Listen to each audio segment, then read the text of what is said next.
आइए बच्चों, अब प्रश्नावली 1.2 का क्वेश्चन नंबर 4 करते हैं। HCF 306 557 = 9 दिया है, तो हमें LCM 306 और 657 का LCM हमें ज्ञात करना है। परीक्षा की दृष्टि से इस प्रश्नावली का यह क्वेश्चन बहुत ही इम्पोर्टेंट है, तो इस क्वेश्चन को आप अच्छी तरह से करें। इन्होंने मुझे क्वेश्चन नंबर 4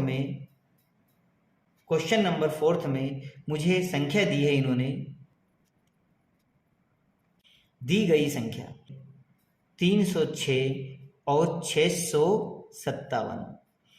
HCF 306 और 657 का HCF मुझे इन्होंने दिया है 9, तो मुझे ज्ञात क्या करना है? LCM 306 और 657 का LCM मुझे ज्ञात करना है। इसके पूर्व में हमने एक सूत्र लगाया था जिसमें हमने देखा था कि दोनों संख्याओं का गुणनफल बराबर होता है HCF मल्टीप्लाई LCM, और हम यहाँ इसी सूत्र का इस्तेमाल करेंगे।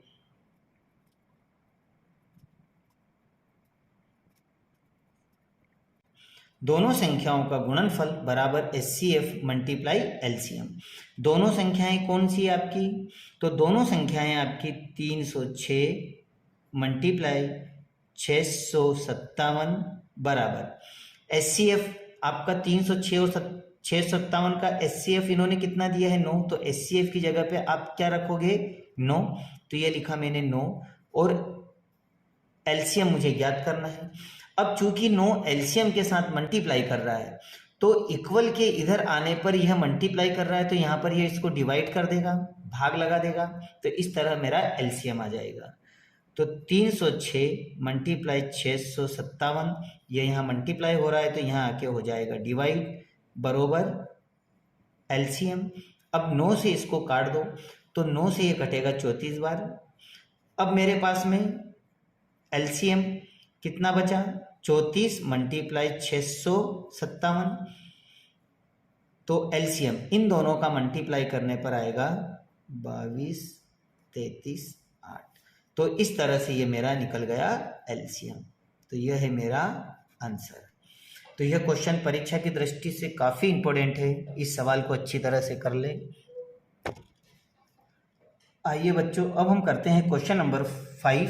जांच कीजिए कि क्या किसी प्राकृत संख्या n के लिए संख्या 6n अंक 0 पर समाप्त हो सकती है। तो जैसा क्वेश्चन मेरा दिया है कि जांच कीजिए कि क्या किसी प्राकृत संख्या n के लिए संख्या 6n अंक 0 पर समाप्त हो सकती है। तो हम लोग जानते हैं कि कोई भी धनात्मक प्राकृत संख्या जो 0 पर समाप्त होगी वह 5 से विभाजित होती है, इसलिए उसके अभाज्य गुणनखंडों में कम से कम 5 होना चाहिए। तो इस सवाल को करने के लिए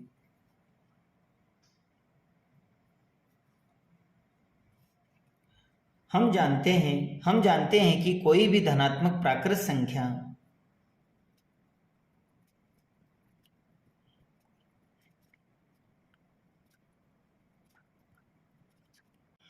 जो 0 पर समाप्त होगी वह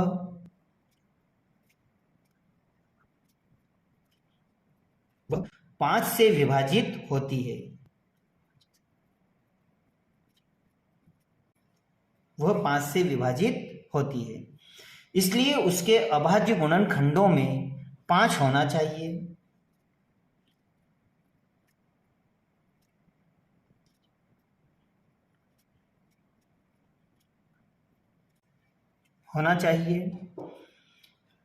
अब मेरे पास में 6n देखना है कि 6n 0 पे समाप्त होता है या नहीं।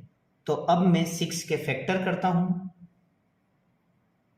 अब मेरे पास में 6n, तो मैं 6n को इस रूप में भी लिख सकता हूं, 2 मल्टीप्लाई 3 की घात n। अब मैं अगर इनको अलग अलग लिखता हूं तो 2 की घात n मल्टीप्लाई 3 की घात n हो जाएगा। यहाँ 6n के अभाज्य गुणनखंडों में केवल 2 और 3 ही आता है। जब मैं 6 के फैक्टर करता हूं तो इनके गुणनखंडों में मुझे 2 और 3 मिलता है। तो मैं यहाँ देखता हूं कि यहाँ 6n के अभाज्य गुणनखंडों में केवल 2 व 3 है।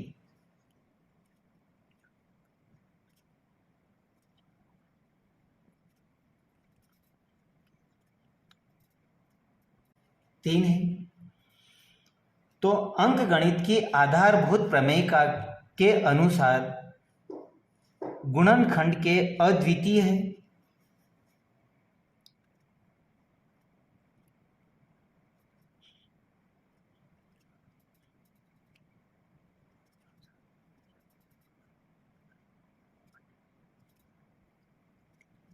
तो यह गुणनखंड अद्वितीय है, इसलिए 6n के अभाज्य गुणनखंड में 5 नहीं है।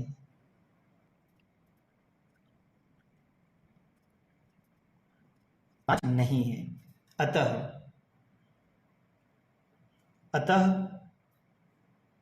6n किसी प्राकृत संख्या n के लिए 0 पर समाप्त नहीं होता है।